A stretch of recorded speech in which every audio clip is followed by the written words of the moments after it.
But I'm excited to share this. As you mentioned, 7 steps to 7 figures. There's probably a lot more than 7 steps, but I think a lot of those sub steps come within the 7. And this is an overview, everybody, of what we're going to cover today, the first 4, tomorrow, the next 3. I'm going to leave this up for a little bit so you can maybe take a screenshot of this and just sort of let this marinate in your head that this is the direction we're going to take in the next couple of days. Business model, offer, marketing, sales, operations, tech support. And then I think you and I will spend some nice time tomorrow on how do I scale this thing, right? How do I take this and turn it into for some of you, a real business. For others, maybe it's just a piece of a business, like your agency, for example, right? So this is our roadmap, Paulson, for the next 2 days. Any questions from you or anything you want to kick off with? You let me know. I think we're good to go. Guys and gals, like, this is a one-time opportunity. This is not going to happen all the time where somebody with massive success on SaaS and white label comes in and shares their world with you. Most people are not this generous, I promise you. So dive in, take notes. I see the questions that are coming in. Basic questions like, can we watch a replay? Yes, it's going to be in the YouTube channel. Yes, you're going to be able to understand these offers and things like that. We're going to explain those things, but I want you to just take a break for a second and just, open your mind up to all the possibilities and dive right in. So Andrew, go ahead without any further ado. Let's get and if you want to stop me along the way, I think, there's a lot of Q&A here and we're going to really go slow, everybody, on each of the 7. We have 2 full days, 2+ hour or an hour plus on each day. So probably 2.5, 3 hours total. But this is the big 7. And I think that for most of you, you have an agency, right? HighLevel obviously is the software for agencies, and it's essentially built, as everybody knows, for marketing agencies. And I think there's 2 different people in the audience here. Paulson, correct me if I'm wrong. I think the first group is people who say, you know what, I'm using HighLevel for myself to run my agency. I have a handful, a dozen clients in here. Awesome. And I'm just using it to enhance the existing client experience, right? It's just a piece of tech that I'm using along with my retainers and whatever else I do, whether I run Facebook ads or do SEO. And then there's another group of folks that are saying, can I do this as a standalone business? And that's what we did, right? So I'll be speaking to you guys today and tomorrow from the perspective of looking at the HighLevel platform as a white label opportunity to partner with the company. We have an enterprise agreement with HighLevel. So at the end of the day, HighLevel is our development team. And we pay them a lot of money to be our development team in an enterprise style agreement, which I'm guessing everybody knows about here, Paulson. And this became the sole business model for us. Yeah, we'll talk further about the enterprise deal, because I think one of the bigger elephants in the conversation with you, Andrew, that a lot of marketers here, want to understand is like, well, how come Andrew can sell this for 37 or 39 or whatever the lifetime deal is? How come he has that ability to do that, and on SaaS we're not able to go below it, right? And I want to address it right out of the gate to make everybody feel comfortable. We have something called the enterprise packaging. If you are a top agency with hundreds and hundreds of locations, we specifically customize an offer for you based on certain privileges, capabilities, and things like that. And Andrew was one of the first enterprise customers HighLevel ever had. Andrew pays, close to 6 figures a year to us, making sure that we're the development component of his company. And Andrew, you can talk more about your enterprise experience if you want to, and how you work with us and things like that. But at the end of the day, if you have questions on the enterprise package, just reach out to me or reach out to Austin Gardner, who is our VP of Expansion Revenue. We'll jump on a call with you and explain to you how these enterprise offers work. But yes, you have the ability to get a more intimate relationship with HighLevel. Obviously, you would have to pay for those privileges, but along with it comes certain capabilities on offers, development, ins and outs and things like that. But that's really what it is. Andrew was one of the early adopters of that enterprise package, and we're not really public with it. It's pretty private. Like we don't see every agency with hundreds and hundreds of locations all the time. So there's not a big group of enterprise customers, but at the end of the day, that possibility is there. And that's really, I just wanted to get the white elephant out the way. I didn't mean to jump ahead No, you're good. You're good. Just for context, I guess, Paulson. So for those that may know me or may know of my company, Pipeline Pro, and yes, we've been around a long time, as and I'll probably drill down on this a little bit more on number 3, which is today, by the way, the marketing and the sales side of things, 3 and 4. But yeah, we sell it differently, but really at the end of the day, we don't, because our business model is like everybody else's business model, where it's subscription, right? We're a subscription business model, just like most likely everybody here is a subscription business model. We just sort of slow down that sales process and do things a little bit differently on the front end, but we all get to the same place. We all want that multi-$100 per month long-term software SaaS client. I always look at SaaS as like, it's so important when you have the right CRM. It's like the utilities in your house, your water, your electric, your phone. You're never turning those things off. That utility is a staple in your life. And that's really how you want to create your SaaS business model, is you want to make it such a staple for a business owner that they never want to cancel it, right? That's the beauty of a SaaS subscription versus like a coaching subscription, or versus like a, some info product subscription. Is really easy for them to just quit because they're not consuming the information. There's no stickiness. There's no pain of disconnect. That's what I love about this business model, which obviously is number one, which we're going to talk about here today, is the kind of business model you want to build with SaaS as the backbone. This is something that very few think about. They don't really know where they want to go. They just love the idea. And that I think will be a big piece of what we'll talk about, Paulson, together here, is really getting clear on the type of business model that you want to put in place, because you can't really get to number 2 and number 3 and number 4, right? Going back here, the marketing and the sales, everybody wants to jump here, but they're not really sure what they're selling. And they're not really sure how they want their SaaS business model to look. To my point in the beginning, do you want it to be a piece of your agency, or do you want it to become the standalone business model? So I'll be speaking from both perspectives today. But when we took this on, again, as mentioned, we were using HighLevel to fill a need that I already had, where I had ClickFunnels, I had Infusionsoft, I had WordPress, I had Calendly, right? So for us, it was like, wow, we can consolidate this all into one platform. And now there's email and text and voice also. So it was exciting for us as a user to be able to do that. And usually what happens is, when you get excited enough about a certain product or service, you kind of want to go out there and tell people about it. You want to sell it. You want to make it available. And the fact that we're all here for the same reason, to be able to white label this software and be able to sell it as a business model, however we see fit. And that's what we're going to talk about here today. But how do you do that? And what kind of business model do you want to create, and for who, right? Yeah. Maybe it's a niche piece of software. Maybe it's like us, where we went big and broad. We actually wanted to be in more of a general space and go against the Infusionsofts of the world and the HubSpots of the world and the Entreports of the world. I enjoy, as company owner and with my sales team and our marketing, I like selling against the big boys, because interestingly, all those big, high-priced, complicated software platforms, I've never lost a demo to any of them ever, and neither has my team, because they're always missing something. Maybe they don't have the calendar component, or maybe they don't have the funnel component, or maybe they don't have text, but they have email, right? There's always a missing link, which puts all of us in a unique situation with this complete of a software program to be able to build a business model that can compete against maybe some of the bigger players in the world. Now, I don't know that I would advise you guys, if you're maybe new to the internet marketing world or new to the SaaS world, to go out and build a big company, global, like we did, to compete against the Infusionsofts and the Salesforce and the HubSpots of the world, because that's kind of a giant leap if you don't have the background that I have. I've been online marketing for close to 20 years, 15 plus years, something in that area. So we've created a lot of offers. We've scaled a lot of offers. We've built multiple businesses online to the tune of, hundreds of millions of dollars. So it wasn't a huge leap for us to go big. But I think today what we want to be talking about is how to really go niche, and how to go relevant, how to go real specific. And then at that point, you can scale and maybe go bigger if you want to. But that's just a decision. And that's the clarity piece of, how do we get clear about the business model we're in? Again, do we want it to be just SaaS? Do we want it to be an add-on?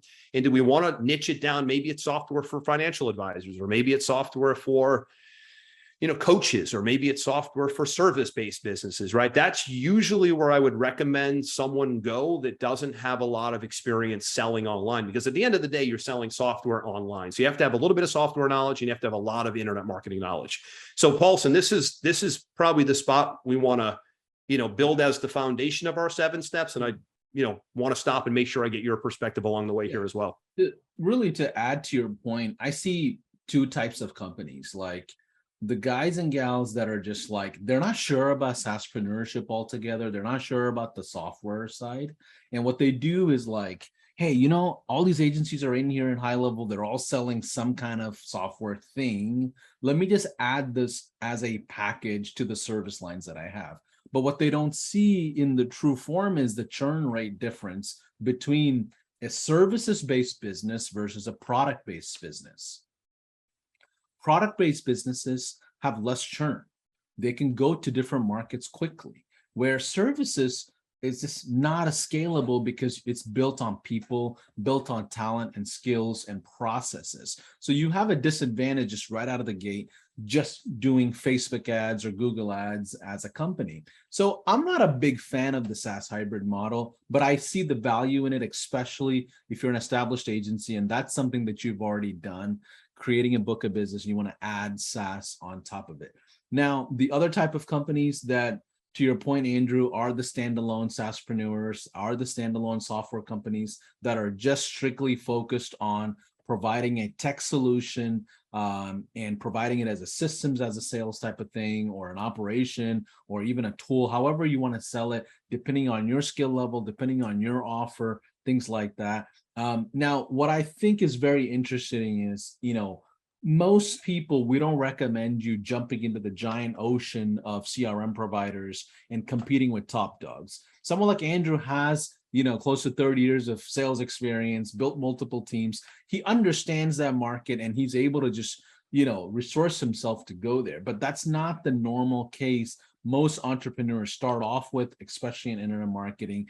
I do recommend you having a stepping stone of a niche and expanding from there as you evolve. Like, I'm not saying stay niched all the way through, but in that initial run where you have to step on something to kind of establish yourself, there's absolutely nothing wrong with just jumping in, becoming an expert, and opening up your services, opening up your features, or opening up your marketing messages, even if your product doesn't change, right? To now involve a bigger market share as you go. That's really all I wanted to add, Andrew, but let's get going right into the business model.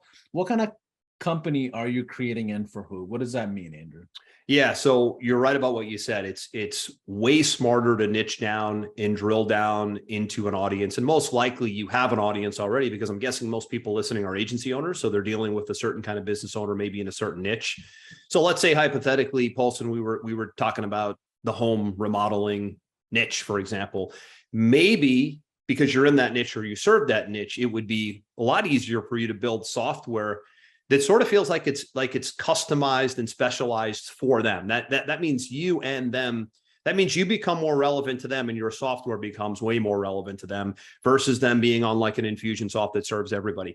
We, just to back up, we went big and broad because we could. And there's the other limitation to going big and broad is you need a huge advertising budget and a ton of money to do that, because like you said, you're competing in a huge ocean versus a small pool. But the small pool play makes the most sense. And I think for most listening here today, like I said, you're in a niche, and creating a business model for that niche that has software as a component makes a lot of sense. So what kind of company are you creating? The question is it an agency that does a service like a Facebook ads or SEO, and you're bringing SaaS to the table as a way to maybe manage and organize that? I think it's a great business model, because now, in addition to you being on retainer to drive leads for somebody, you also can bring the software to the table as well. And that becomes a very, very unique 1-2 punch that a lot of consultants and coaches and agency owners don't really bring to the table.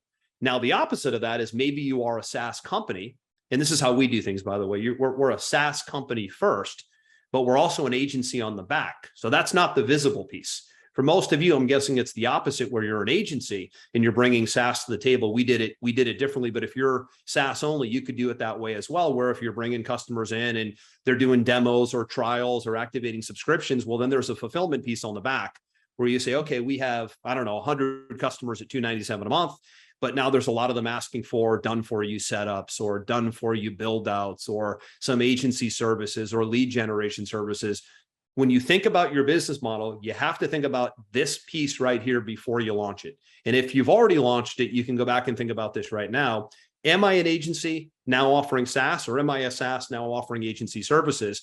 But you'd be crazy to do one or the other and not both, because then you leave a ton of money on the table, because you can be a retainer-based business, which is a fee-based business, but then also have the stickiness and the monthly recurring revenue and the subscription opportunity of having your business, your customers on SaaS.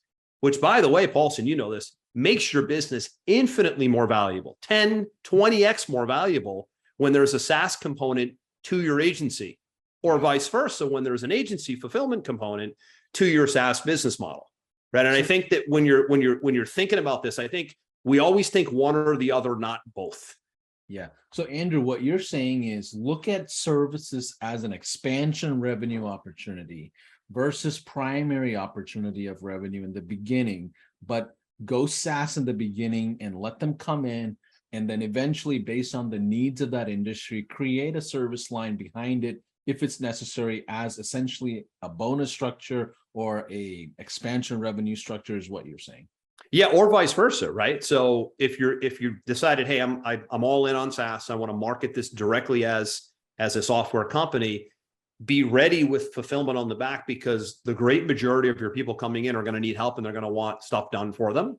The flip side of that, and I'm guessing that this is most of the audience at HighLevel, is you're already an agency of some kind and you're bringing SaaS to the table behind it or with it, right? But just decide which one is it, and if we're doing one or the other, how do we get the other one in place so that they work synergistically together? And the best part about the SaaS component for agencies, Paulson, which a lot don't think about as well, and I have this conversation a lot with private client work that I do, is if they ever quit, and eventually they all quit, these retainers never last, right? They last, you'll always have your A clients that for a long time will last. But for the most part in the agency world, if somebody's paying you $1,000 or $5,000 a month or whatever it is, most likely it's going to be 6 months, 2 years.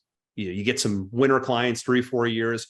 But wouldn't it be nice to be able to, when you lose the client, keep them on your software so you don't lose the revenue completely? And that, I think, gets missed a lot as well, which is a huge opportunity for all of you that are here now, is being able to, in some cases, downsell or save a client with SaaS, not just use SaaS. And then when the retainer's gone, the whole thing's gone. That's that pain of disconnect piece. That's that utility argument I made earlier, where if you can get them on something, using it and making it a big piece of their business, they never want to go off it, even if they're not on your retainer anymore. So this is when things get really fun and lucrative and you start to make the business more valuable, is when you have that stickiness of SaaS coupled with services and vice versa. So yeah, that's exactly what I'm saying. So Andrew, one of the things that stood out to me that you said is make it, decide, like make that decision of the business model that you're going for and be essentially firm on it. Why is that decision so important in the early stages? Well, because for planning purposes, right? If you just decide you're going to, sell services and once in a while you put someone on SaaS, you don't really have a formal business model that has SaaS integrated into the business model. So for me, everything is about clarity in the beginning, nailing the type of business, nailing your cost structure, nailing down the services you're going to offer, and then committing to it, right? So the SaaSpreneur play here that we're talking about is SaaS is easy to the front end of your business. It's the main part of your business, or it's part of your offerings as an agency, but make that part of the culture, right? Like go all in and make the SaaS literally be the backbone of everything that you do, whether it's front end or back end, doesn't make a difference. And when you do, that's when things start to become more exciting. And that's when you start to gain traction. But I see it a lot where I think folks sort of dip their big toe in the water with SaaS, and they, a little bit here and maybe some here, and some clients are on it and some aren't. And there's no real commitment to it. And there's no real culture built around it. And when you decide and do it that way, and your business model is now an agency / SaaS business model, or vice versa, then it starts to become fun, and you start to gain a lot more traction than maybe you could have if it was just a once in a while piece of the puzzle, which is why I like to spend the most amount of time here, because the commitment to the idea and to the model is really everything, and it precedes everything else we're going to talk about. Yeah, a lot of agency owners respectfully have a wishy-washy relationship with their offer. And that's something, that's something that just happens because, one, we're all consuming a ton of content. There's an expert around the corner before you get to the next milestone that teaches you a new thing. And then also your interest changes quite often, right? So like marketers and entrepreneurs in general, quite often there's a wishy-washy relationship with offers. And I can understand, and I see the value in being very concrete in that. Because if you were to build out a sales team and you're asking and figuring out ways to keep your sales guys and gals accountable, if your offers are all over the place, you're not going to be able to really have a measuring stick with them. You're not going to be able to have onboarding processes that's ironed out. You're not going to be able to create a culture that says, you know what, I'm excited to go sell this package above everything else. Like there's no way to attribute the work either, right? So ultimately, what I would recommend is, like Andrew says, make a decision of who you're going to be in the market. Are you going to be the Bentley? Are you going to be the Honda?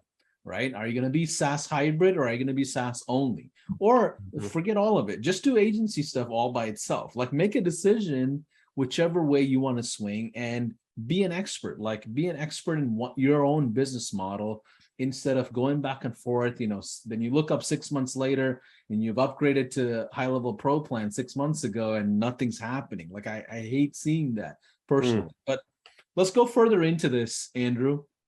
What else should we consider when it comes to the business model? Again, I think the big thing is really getting clear on the business model and mapping it out. And the last thing I would say before we go to step two, Paulson, is embrace the tech. I mean, I know sometimes the tech can be like, oh my gosh, do I want to really get in there and have to know all this, or have my team know all this? I can't tell you how much of a differentiator it is when you bring SaaS to the table, in addition to services and vice versa. It just makes the business so much more valuable. So few will do it. Your competitors probably don't want to be in the SaaS business. Right? This is why, again, it's a unique community in a unique situation where, as agency owners, which most of you I think are, to be able to bring that SaaS component in and to be able to fully brand it as your own really, really makes you look like a player in your space and a player in your industry. Because again, you're bringing a service and you're bringing SaaS to the table as a 1-2 punch.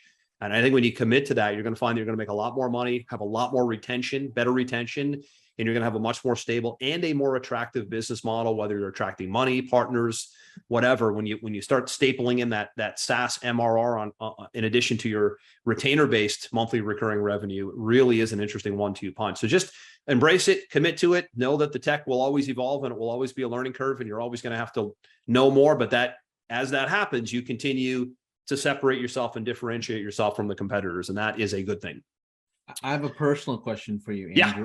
I know you're a sales, beast. How much of a tech guy are you, though? How much tech do you have in you? Or did you just bring in an expert that kind of fills you? Like, I'm not a tech guy, and the whole crowd knows this already. Probably the only guy at HighLevel that's not that techy. But where do you stand on that? Yeah, good question. It's funny, in my book, Sales Velocity, I jokingly refer to like old school and new school selling, because I was fortunate where I just turned 49. So I'm in that middle age where I didn't grow up with tech in the first part of my life, but tech obviously became big in the second half of my life. So I've been around the world of selling pre-internet and post-internet. So I'm like in the middle. I've always made a point of adopting tech. I know how to build funnels. I know how to go in there and build nice workflows. I know the basics, and I've built a lot of it before. And by the way, that's a good question. And I encourage that, by the way, is not being completely oblivious and clueless to the tech, but going in there and really understanding the tech so that you can then pull yourself out and put someone in place of you who knows the tech. But yet, if you never took the time to know the tech, you could never train or manage someone on the tech. So I've always maintained like a good balance, Paulson, where I know enough to be dangerous, but I don't become like a coding expert or a website expert. I'll bring in designers when I need to. I just hired a product specialist who's like my right hand, who basically, if I need something built, I tell him to go build it. Hey, I need you to go build a workflow with 7 emails and 3 text messages, and it needs to go into this pipeline, and this needs to happen, and these alerts need to go out. I know exactly what I want because I've been in it, but I don't really want to be doing it day in and day out. So now I have somebody doing it for me. So I've really done a good job of knowing enough, but then also delegating the rest. Yeah. And I think the key is to know your strength and weakness, regardless, wherever you are in business. Right. Right. And that's the same way I am. Like, I don't, if I have to build something, I will build it, but I don't trust myself to go build it by myself. Like, it's like, I need somebody else to just double check these automations. And that's the way I look at just HighLevel in general. But let's talk about the second pillar, if you don't mind. Yep. And sure. dive Yeah. in.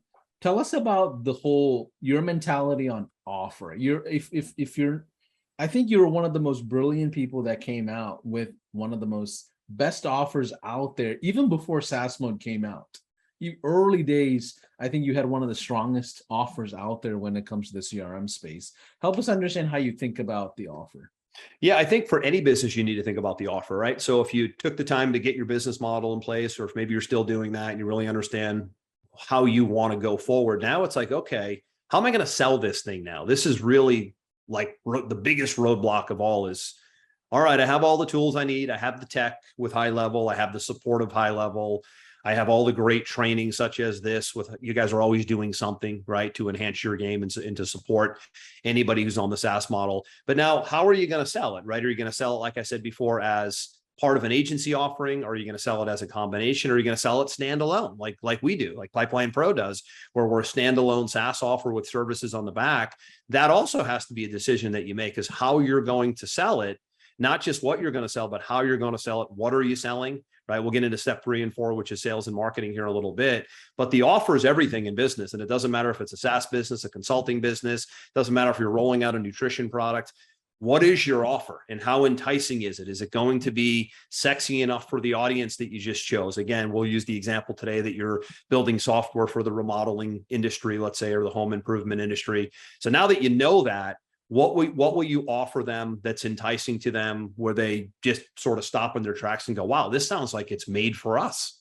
This offer sounds incredible. They're selling, software along with Facebook ads, or they're selling a software program that manages all my incoming leads from phone calls, right? So how you're going to position the offer becomes a real close second to the decision you made on the business model. Is what is it that you're selling? What is it that you're offering? We've been running the same offer for years now because it works so well. Like you said, it's a strong offer, but it's a million variations we've done over time as well. And I think this is a sticking point as well, is what am I going to offer? How am I going to sell this thing? What am I selling? And is it a standalone, or is it a combination of the two? And again, once you make that decision, things just start to run a lot smoother, but there's a lot of stickiness, right? There's a lot of stickiness in the number 1 and the number 2. Let me go back here. I was going to say there's a lot of stickiness here and a lot of stickiness here. This is a spot that business model offer, people get stuck for a long time. And I wanted to get these out of the way early on in the 2-day training, because once you make these decisions, then it becomes fun to start building the sales and marketing for it, because you have the clarity of what you're about and what you're selling. A lot of times we get stuck on sales and marketing is because we don't have the clarity and we don't really have the vision, and we just run out of enthusiasm and run out of gas to build the offer. Yeah. And the biggest thing I think about when it comes to the offer is a lot of people miss the relationship of the offer to the market itself, right? Like, you have to look at it as, are you undercutting the market or are you above the market, right? There's plenty of SaaS players that are selling $3,000 to $4,000 to $5,000 monthly packages, right? And what their intention is to go above the market and provide a white glove service that says, you know what, I'm going to custom build something for you specifically to the way you want things. And they just take on less clients at the end of the day, right? But each client and customer is worth $5,000 a month, right? And then you have other industries and you have to look at the niche that you're serving as well and what's common there, and make a decision whether you want to undercut or overcut. Either way, that decision making is really important when it comes to the structure of the offer. Now, the other thing, to Andrew's point, is a lot of people change their offer too many times in this big science project. That's right. You're not going to have a very clear hypothesis at the end of the day. You're going to have diluted information, but just because somebody said yes to an offer doesn't mean that was the right person, doesn't mean they're the right customers for your offer, doesn't mean they wanted everything. They just liked you for who you are and they just jump on it because they don't know what they bought. That's literally what happens quite often. So you have to really measure the strength of the offer in a few different ways. Yeah, really good point. And I think at the end of the day, what I'm seeing now, because I have people come to me, Paulson, as you can imagine, all the time. Hey, Andrew, I see your Pipeline Pro ads everywhere. I see you guys are everywhere. I have your book, or I see your books. I see we have huge sales velocity TV and podcast that's popular worldwide. And I get a lot like, do you have advice for how I could build my own software for my own company or build a software program? And it really, I think what does best today is the combination, like I said earlier, of SaaS plus your deliverable, right? Most likely you have some sort of niche specialty I just assume that when you're in the high level community, you got here because you have like a niche specialty, let's call it Facebook ads, or, maybe it's Google SEO, or maybe it's TikTok ads or something special. And then when you bring the SaaS in with that together, it just really strengthens that core offer. So what I'm seeing more than anything today is the combination of SaaS and agency is doing the best. And that's a really great offer. If, let's say, and this is a traditional offer that we see, Paulson, probably the most, is you do a 30-minute strategy session, you're assessing a prospect's needs. Somehow they got to you, found you online, however you do that. We'll get into the marketing side of this, I think, in step 3. And you basically get to the point where you're sharing your offer with them. And now your offer isn't just, hey, we can drive Facebook ads. It's we can drive Facebook ads, but we also can power your entire business with the tech behind it so that you can organize, manage your leads, see where they're at in the pipeline, even communicate with them outbound with email and text, so that we bring an all-in-one solution of not just driving you front-end ads, but also providing you with a back-end solution, leads, but providing you with a back-end solution to manage those leads. Because the biggest challenge in the agency space today is you can go get leads for a business, but once you drive that lead to the business, you have no idea what kind of black hole they're going into. In a lot of cases, it's a black hole.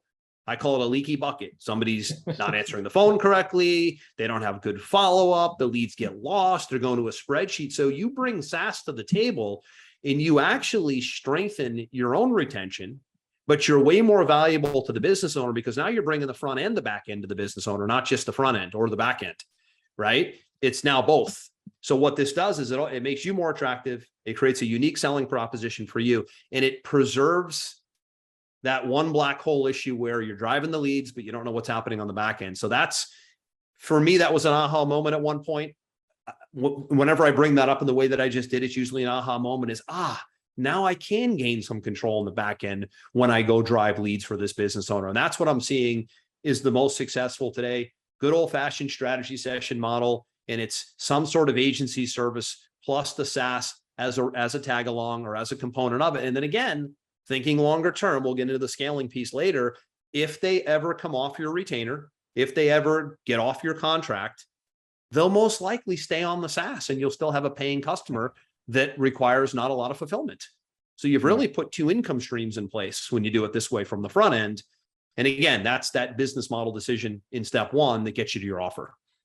Yeah, and I know, Andrew, you and I have talked about this several times on the value of gateway offer versus a flagship offer or a core offer, right? And that's one of the things that I've taught in the SaaS Fast Track program is putting together a gateway offer that's going to create an incentive for people to jump in. And then on top of that, figuring out ways to move them along, almost like a value ladder, and create a customer journey for them. What are your thoughts on the gateway offer idea? And I know you guys have one of the best ones out there, and then the flagship offer. And how do you manage that? How do you put that together? Yeah, I think that's going to bring us to the marketing piece, right? We'll go there in a little bit, but you're right. The offer, let's close the loop on the offer here is again, it's so, I guess, counterintuitive and not the sexiest answer in the world when it's just decide, right? What is that offer going to be? Let's nail it. Let's test it. Let's go out there and run it. I love the flagship offer idea where you have, and maybe, Paulson, it's something as simple as a free report or a webinar, right? That's another way to play this game today, whether it be agency or SaaS or both, like I said, is bringing people in with information or low ticket offers because it's a low threshold path of least resistance offer, and at least it gets someone into your world. So we come from the information marketing space, my partners and I, my team and I, where we're so used to creating low threshold offers, free reports, webinars, lead magnets, free plus shipping offers. If you have a book, maybe they just pay shipping. Like these are really advanced. Normally they're called information or education-based marketing offers. And we took the same approach with SaaS. How can we build a low threshold, information-based, education-based offer? We're actually building another offer right now, Paulson, that will probably be out in September, in which we're leading with a free report on selling techniques and selling structure and selling methods. And of course, what's going to happen inside this 20-page report is here's the one and only software that we use to drive the strategy. So what have we done? We've created an offer that is a free report. name and email, nothing fancy. They consume, there's follow-up emails, and then the software lives behind it. And it's really not that sophisticated of an offer, but I think very few do that well today, is that they're able to create those information education-based offers that can be a flagship offer that, by the way, can run successfully if done right for years. That's the beautiful part about having a flagship information-based offer, is it can just run evergreen for years and years and years if done right. Now, let's talk about the marketing component. I know we have about 15 minutes left for today, and I want to do Q&A and also present the offer that we put together for the community in how they can work with you at a more intimate level and things like that. Help us understand the traffic side of the business. Once the offer is created, business model is decided on, how do you look at marketing? Yeah, I mean, this is the next phase, right? You're ready to go public. You're ready to go live, so to speak. Are you going to be a JV referral affiliate-based business? By the way, when HighLevel started out, HighLevel is a really good example of, they built a massive business via affiliates. To my knowledge, Paulson, I think I've even been around longer than you. To my knowledge, I don't think HighLevel was running ads, as an example. Nope. They had such a, am I right? Yeah, we still kind of don't. We have a Yeah, few retargeting ads here and there, but Yeah. our whole business was, initially launched on referrals and That's right. affiliates, and obviously the offer was strong. Like the Yes. product itself was elite. Yes, there was kinks and problems and bugs, and that all we fixed over time. But yeah, I mean, But you handled this. You handled this perfectly in step 2. Yeah. You knew exactly what was going on. You came to the market with a clear as day business model, an all-in-one solution, right? You knew exactly what you were offering, and you decided from a marketing standpoint that, I think, to my knowledge, Sean had a, Sean had a big following, I think, right? And Well, I think it was Robin who had a lot of the big Sean and Robin have been in the industry a long time, right? So they came to the marketplace with a great offer, and they were able to build it huge on numbers 1 and 4 here, referrals and affiliates, which are kind of the same thing, right? And I know you guys pay out a ton in affiliate commissions because of that. Yeah, matter of fact, the initial marketing that we did for our SaaS was going to events and masterminds, like Rob Bailey's events, Mike Cooch, like a ton of people that we just went to and literally in person, met with people, spent time with them, understood what we're bringing to the table, and then went horizontal in creating an affiliate program. And that's right. Program. Yep. Yeah. So you guys did. Now that's a play in which they leveraged deep experience in the industry, and they leverage networks and good old fashioned belly to belly, shaking hands, guerrilla marketing style stuff. That's absolutely a way to go. Just depends on who you are and who you know. Then there's the media and the traffic side of things, right? We happen to be traffic experts. They happen to be affiliate and joint venture experts, right? So they went big with affiliates and referrals. We went big with traffic and media. We have a massive Facebook and Instagram and YouTube ads team, but yet we have for a long time. My partner is an expert on traffic. I'm an expert on funnel. So between the two of us, we really could take anything and market it online and make it successful, because we know the art and science of creating funnels and then driving traffic to a funnel and converting it, right? That's just deep experience that we have in that area. And depending on what your expertise is, whether it's working within a niche and tapping the network, whether it's going out and buying media and traffic. I use the terms media and traffic interchangeably, but media could also be TV or radio media, which does very well, by the way. And it could also be online media like Facebook and Instagram and YouTube ads. It could be TikTok ads, right? There's a lot of ways you can play it, but something has to be done. And I think that this becomes another sticking point for entrepreneurs as they go, well, I've spent all this time with my business model. I've got the best offer I can think of. I mean, I jokingly say, Paulson, all the time on my podcast, hey, you could have a cure for cancer, but if nobody knows about it, nobody's getting cured. And that's the marketing, right? That's the marketing piece. So once you have the offer and the business model and you're clear, something pretty aggressive has to be done here. And it isn't something that can be dip the big toe in the water, try a Facebook ad or two, or do a quick video, or maybe run a radio ad.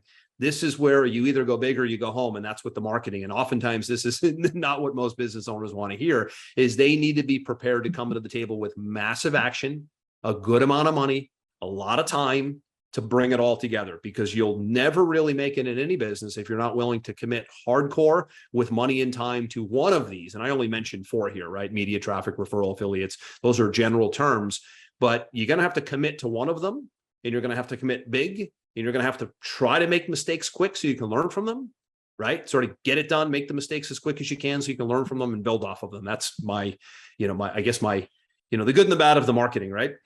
Yeah. What kind of a budget do you recommend people starting out? If they were going to just go Facebook ads or Google ads by itself, like, and go media, like, what do you recommend? Oh, it's such a tough question. It's the toughest question on the planet because there are so many variables. There's no silver bullet. Hey, you should spend $100 a day, or hey, you should spend $1,000 a day. It's such a hard question because it depends so much on your offer, your niche. What kind of offer is it? Is it a free offer? Is it a low pay offer? Is it a demo offer, where in software, it's very common where it's a free trial for 7 or 10 or 14 days, and then it rolls over to bill on day 15 or day 10, right? It depends on so many variables. Yeah. That it's almost like saying, Paulson, what do you think the price of Microsoft stock is going to be in 60 days? It's almost like that kind of a question. It's like, it is. Well, their earnings are coming out on this day. And, they released software last month, and that's helpful. It's just such a long shot. Yeah. And frankly, it's the same answer to any media.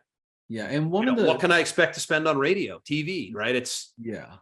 One of the things that I've done, Andrew, with all my businesses in my whole career is, even though I'm good at Facebook ads and Google ads, if it's for my own offer, I like to take myself out of the picture, because I typically will have biases about the offer. So I always like hiring somebody out and bringing an ad buyer in that's going to just handle that particular channel for me. And that's the way I've always launched new businesses, especially until offers are concreted out, processes are concreted out, and I don't have to worry about me going in at 2 a.m., 3 a.m., fiddling with the ad account because I'm like, that doesn't work, or this works, let me change the headline. All of a sudden, I've got a science project that's just getting changed so many times with so many variables that it's not going to give me a result. So I lean towards taking myself out of the process. Yeah, and listen, that's a business owner philosophy, right? That's right. Knowing enough to be dangerous, like we talked about earlier, and then knowing when and where I need to bring in key people. And again, being willing to invest the time and the money into the people and into the processes and into the marketing in this example to make it go. It's really difficult to do anything on an island.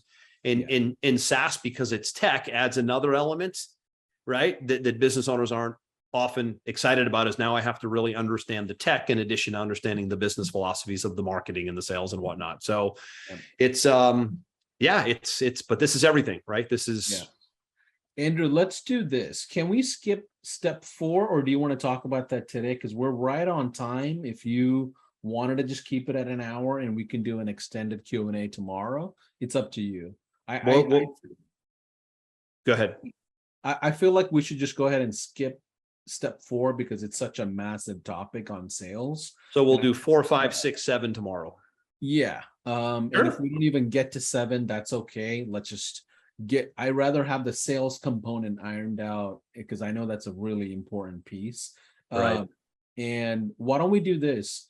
Let's talk about what we have put together for everybody here as far as an offer is concerned. Is it okay if I share my screen real quick? Yeah, sure. So for those of you that are watching today's session all together, Andrew and we put together an offer. One thing that Andrew just is extremely generous. He said, you know what, Paulson, I want to contribute to another top player coming out of the community like myself. And he said, you know what, I'll put together a 4-week private group masterclass, total intensive, that Andrew himself will teach almost at a group level on implementing a lot of these essential principles that we're talking about today. Give me a 1 if that's something that you would love to do. Just work with Andrew directly for 4 weeks in a row. Jump on a group session. It's going to be a Zoom session, I believe, almost probably once a week, and just go through it. and you're going to learn essentially how to implement all this. The only thing I ask is upgrading it to pro. Like if you don't have pro, it doesn't matter what you learn from Andrew. You're not going to be able to implement all of it anyway. So step one is going to be upgrading to the pro plan. And if you do upgrade to the pro plan before Friday this week, meaning September the 2nd, before midnight, you'll be able to jump into a 4-week private group class that Andrew's going to do. He's never done this before. And if I'm going to go ahead and share the upgrade. I'm going to share the upgrade link right on the chat. And you do have to upgrade before Friday midnight, guys and gals. Okay. And if you do, and this is not a trial. Okay. This is for serious players only. Okay. It's not a trial. Andrew does not have time for that. I don't have time for it. If you want a trial, for sure, check it out, do what you got to do, but just get the regular trial. But if you want to get on a 4-week masterclass once a week with Andrew, and how you will essentially learn how to implement everything that he's doing, and how he came about with all these different processes, it's a no-brainer option for anybody. Andrew, can you talk a little bit more about what they can expect on this private group masterclass? Yeah, absolutely. It sounds amazing. I see a lot of people jumping in here. We're going to get through the 7 steps in 2 days. So we did 3 of the 7 today. I laid out the 7 in the beginning. So this is an overview, right? These 2 days are an overview of these 7 steps. What we'll do on a more intimate, longer time frame, weekly session for 4 straight weeks is really drill down on implementing the 7 steps into whatever business model your business is, right? So that's where it'll be a smaller group setting. There's literally hundreds of people on here right now. That would be tough to do. Hot seats, being able to go around, critique, answer questions, and do it more in an intimate environment where now it's okay. How do I implement the marketing? What are the steps I need to take? How do I implement a sales team, whether I'm the salesperson or whether I hire a sales team? What do I need to do to create the operations and the tech support piece, which we'll talk about tomorrow, which is so critical. So critical. This is how people fail and fail fast in SaaS, Paulson, is their operations and their tech support and their fulfillment just gets overloaded. They can't handle it. They're confused. They think HighLevel is doing the support for them when really you're the support, right? All of that gets addressed. And it's just, okay, now we're really going to talk about what you need to do, not what you should do. Got it. Yeah. And I think the biggest key is there's the philosophy side of the business, and then there's the implementation side of it. You have to have somebody. It's strategy and tactics, right? Yeah. And the strategy and tactics, the best way to really have that dialed out is by talking to somebody that's already done this, right? And this offer is not going to last, I don't think. Andrew, there's a few people that wants to jump in on the offer that are already on pro, but I'll tell you, unfortunately, if you are already on pro, this offer won't work for you. This is for brand new SaaSpreneurs that are starting out, or if you're just about to jump into the pro plan, it'll be valid for you. If you're already on pro, I would say just reach out to Andrew. If he has another offer outside of this, he has the freedom to work with you as a private client or whatever. But to that point, Paulson, because I do see a lot of people that seem like there's tremendous interest in kind of getting to the nuts and bolts of running a SaaS, but they're already on the pro. Is tomorrow on the seminar, we'll put something up where I hate to leave people out. So we'll take care of the people who upgrade to the HighLevel pro, but then we'll put something together maybe in a different format for those that are already on pro. Okay, which you and I can discuss. Maybe me and you can discuss it tonight. Yeah, sure. Figure out maybe another offer or a secondary offer for the pro. Absolutely. Typically when we do these workshops, the offers are typically built for brand new people to jump into the pro. But at the end of the day, Andrew, so tomorrow we're going to talk about sales. What are the other 3 items? We got tomorrow, if you want, let me bring up the outline again. Right. I like to make sure everybody kind of has this marinating, right? But if we look at here, we talked about business model today.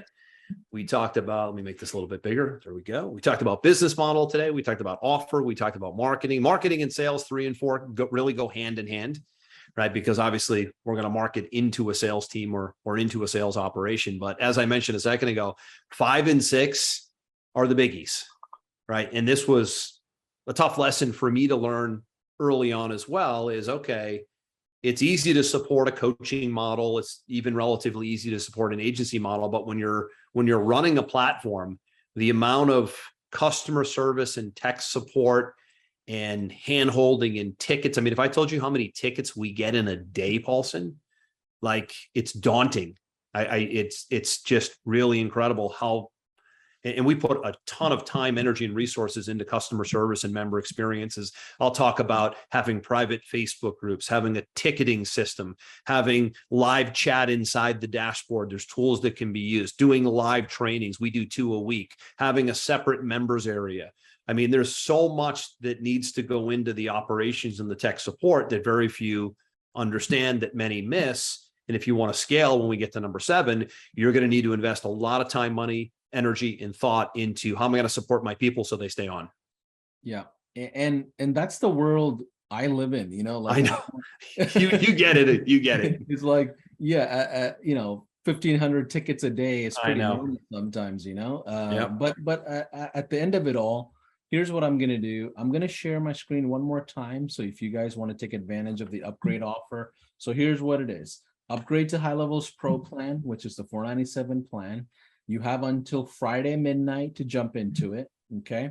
Let me see. Somebody is writing on this. Let me just clear annotation. Sorry. And Andrew's going to provide a 4-week masterclass on the implementation and tactics behind it. If you need to jump on a call with any of our team members, you can go to this, the last link at the very bottom, speak with us /Andrew Cass -pro upgrade. You'll be able to jump on a call with one of our account managers on any questions that you may have about Pro Plan itself. But at the end of the day, I'm excited for tomorrow, Andrew. Look forward to seeing you. We'll connect again on what we can do for folks possibly that are already on the Pro Plan, and go from there. But I appreciate everybody jumping in. Let's call it a day. I want to stop on time so that way tomorrow we're maximizing. What can they expect tomorrow? Anything that they should be ready with, prepared with? Yeah, I think tomorrow, obviously, we're going to get into 4, 5, 6, and 7, and we want to make as much time as we can available tomorrow for Q&A. I think there's a lot of questions probably sitting and hovering here that it sounds like we're going to push off till tomorrow. So we'll make sure we have a lot of extra time, even if we have to go over the hour. That's fine with me if it's good with you guys, where we get all questions answered, because I think there will be a lot. But I think that just kind of getting this, I guess the boring foundational pieces in place today, like really getting clear on how do I want to integrate SaaS into my world? Do I want it to be the world or be part of the world? And really thinking about that, and how will I offer it, and who will my niche be? Then when you get that stuff out of the way and that foundation out of the way, then we can put up the walls and the windows and the roof and really build a solid house. And I think you'll probably have some questions hit you today and tonight that'll be really beneficial to get answered tomorrow. Yeah, maybe what we could even do is extend tomorrow's session for a Q&A just a little bit. But we'll talk I think about so. It offline and figure something out. But I'm fine with it. Yeah, I appreciate everybody jumping in. That was day 1. Day 2 is happening tomorrow. It's just a 2-day workshop. If you want to watch replay, go to the Facebook group and you can see the replay. By later tonight, we'll have it in the YouTube channel and things like that. We're going to run a replay segment on email and things like this. If you look out your emails, you'll be able to see a replay link there as well. Have a good rest of your afternoon, everybody. Take care. See you, everybody.